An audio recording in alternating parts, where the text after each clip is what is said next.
twongeye twishimira Imana iyo yemeye kugira ngo twige ijambo ryayo kuri uyu munsi wa none. Insanganyamatsiko dufite muri iki cyumweru ni amakimbirane. Amakimbirane niyo nsanganyamatsiko dufite muri iki cyumweru. Naho icyigisho cy'iki gihembwe ni igitabo cya Mariko. Icyo kwibukwa kiraboneka mu gitabo cya Mariko igice cya 2 umurongo wa 27 n'uwa 28. Arababwira ati, isabato yabayeho kubw'abantu, abantu sibo babayeho kubw'isabato. Nicyo gituma umwana w'umuntu ari umwami w'isabato nayo. Aya niyo magambo y'icyo kwibukwa dukwiye kuzirikana muri iki cyumweru. Kuri uyu munsi rero dufite ingingo ivuga ngo uguhamagarwa kwa Lewi ni ikibazo gishingiye ku kwiyiriza ubusa. Uguhamagarwa kwa Lewi ni ikibazo gishingiye ku kwiyiriza ubusa. Aha rero tugiye gusomera hamwe igitabo cya Mariko igice cya 2 umurongo wa 13 tugeze umurongo wa 22. Lewi mwene Arufayo yari umuntu ki, kandi ni kuki hari kubaho kumushidikanyaho no kwanga ko yaba umwigisha wa Yesu? Lewi mwene Arufayo yari muntu ki, kandi ni kuki hari kubaho kumushidikanyaho no kwanga ko yaba umwigisha wa Yesu? Ndakwinginze kugira ngo duhurire muri Bibiliya mu gice cya 2 cy'ubutumwa bwiza nk'uko bwanditswe na Mariko. Turebe umurongo wa 13 tugeze umurongo wa 22. Aha rero tuzirikane icyaba gitumye hari habayeho gushidikanya ko uyu Lewi yaba umwigisha wa Yesu. Reka dusome aya magambo aboneka muri Mariko igice cya 2 umurongo wa 13 tugeze umurongo wa 22.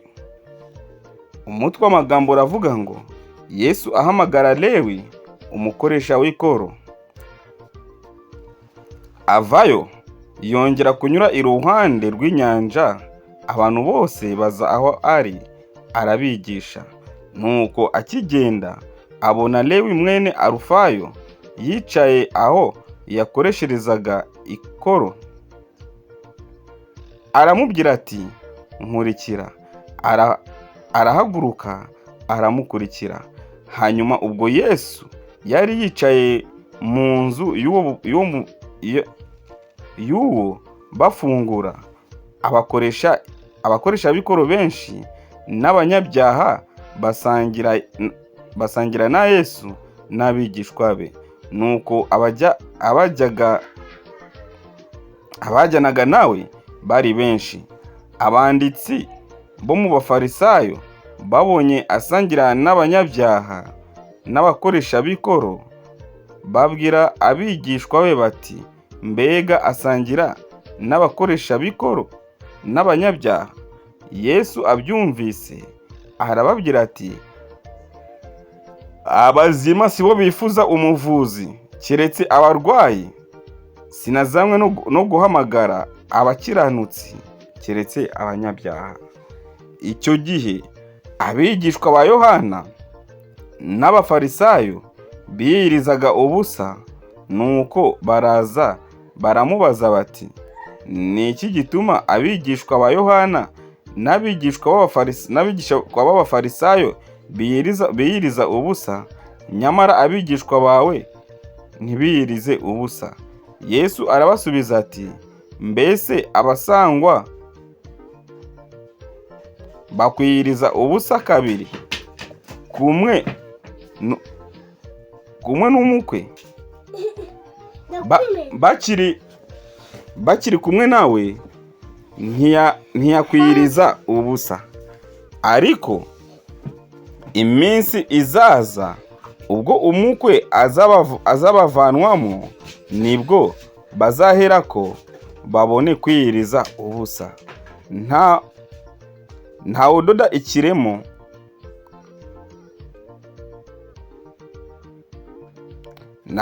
ikiremo cy'igitambaro gishya mu mwenda ushaje.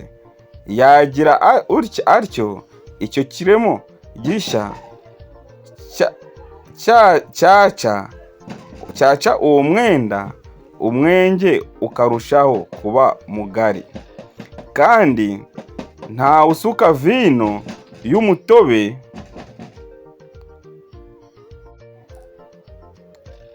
mu mufuka w'impu ishaje.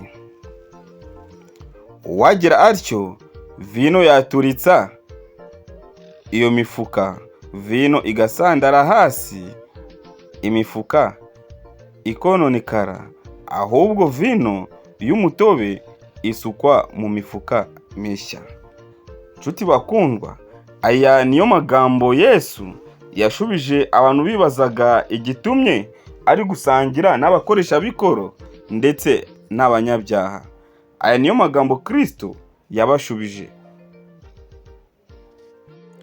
Nta gushidikanya, ntabwo abantu biyumvishaga ko Yesu akwiye gukorana n'abantu b'abanyabyaha, harimo n'abakoresha b'ikoro bene ako kageni. Abakoresha b'ikoro mu minsi ya Yesu bari abakozi ba leta bakoreshwaga n'ubutegetsi bwa Roma. Bari abantu badakunzwe na rubanda mu baturage b'Abayahudi, uko akenshi basoreshaga ibirenze ibisabwa kugira ngo bahinduke abakire bitewe no kurya ibya rubanda. Igitabo cy'Abayahudi cy'ubusobanuro ku mategeko y'iby'idini bita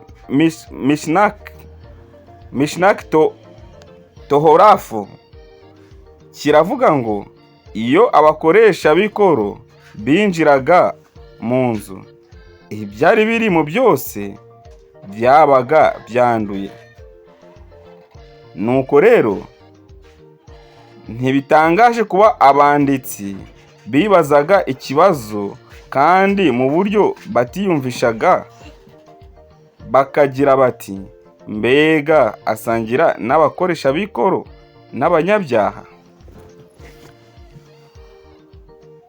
Ni mu buryo ki Yesu yasubije ikibazo cyabo? Yesu ntiyakiretse ibiramambu, yagisubije mu buryo buhabanye, avuga ko abantu b'abarwayi aho kuba bazima ari bo bifuza umuganga. Yigaragaje rero ko afite izina ry'umuganga w'iby'umwuka, ko ari we ushobora kuvura indwara z'ubugingo. None se ubundi umuganga si we usanga abarwayi? Mariko igice cya 2 umurongo wa 18 kugeza wa 22 hakomeza ku yindi nsanganyamatsiko nshya. Ni inkuru iri hagati muri izi nkuru eshanu irebana n'ikibazo cy'amakimbirane cyangwa impaka. Mu gihe inkuru ibanza yatubwiraga iby'umunsi mukuru wo gusangira wabereye mu nzu ya Lewi, iyi nkuru ikurikiyeho izina ikibazo cyo kwiyiriza ubusa, kwigomwa kurya. Ivuga ku kibazo cy'impamvu abigishwa ba Yesu batiyiriza ubusa, mu gihe aba Yohana umubatiza n'abafarisayo babikora. Mu kubasubiza, Yesu akoresha imfashanyigisho cyangwa umugani yigereranyamo nk'umukwe ukorerwa ibirori by'ubukwe. Ibyo birori by'ubukwe byaba ari umwaku bibaye bitabonetsemo amafunguro, maze abatumiwe bakiyiriza ubusa.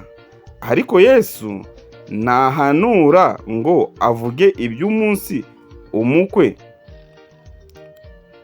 azakurwamo akagenda, ari byo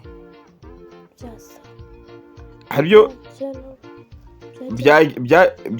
byagenuraga ibyo kujya ku musaraba. Icyo gihe rero hari kubaho igihe gihagije cyo kwiyiriza ubusa. Yesu akomeza kubisobanura akoresha imfashanyigisho ebyiri zerekana uguhabana hagati vino y'umutobe mu mifuka y'impu ishaje. Mbega uburyo butangaje bwerekana amahabane ari hagati y'inyigisho ya Kristo n'iy'abayobozi b'idini.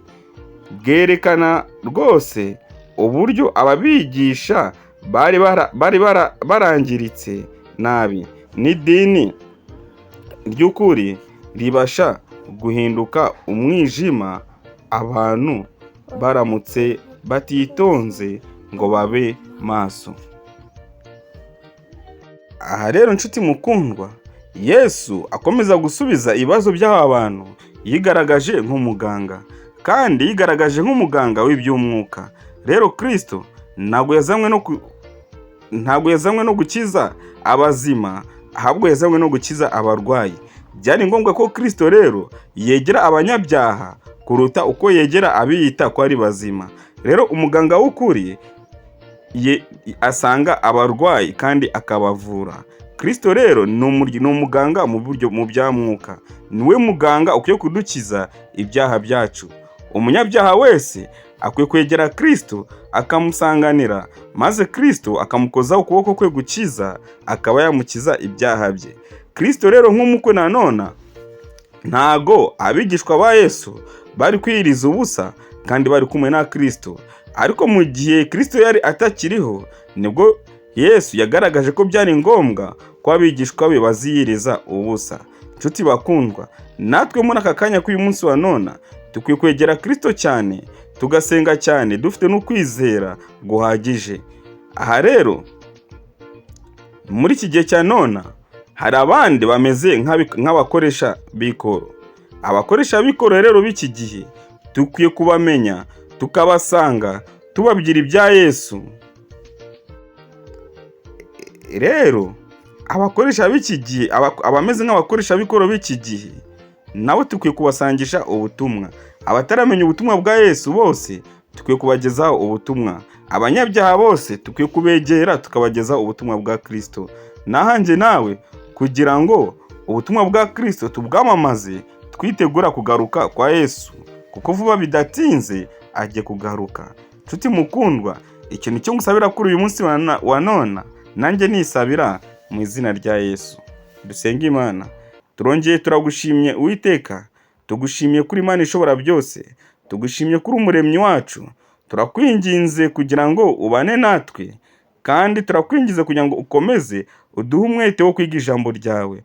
Turagusabye Mwami Imana kugira ngo abantu bawe ubwo hagire kugaragaraho gucika intege cyane, turakwinginze kugira ngo utwongerere imbaraga zo guhamya ukuri kw'ijambo ryawe. Turakwinginze rero kugira ngo ukomeze ubane natwe no muri iki gihe cy'imperuka, ubwo tuzishimire kuzagusanganira. Ibyo nibyo tugusabiye ubuntu mu izina rya Yesu Kristo umwami wacu. Amen.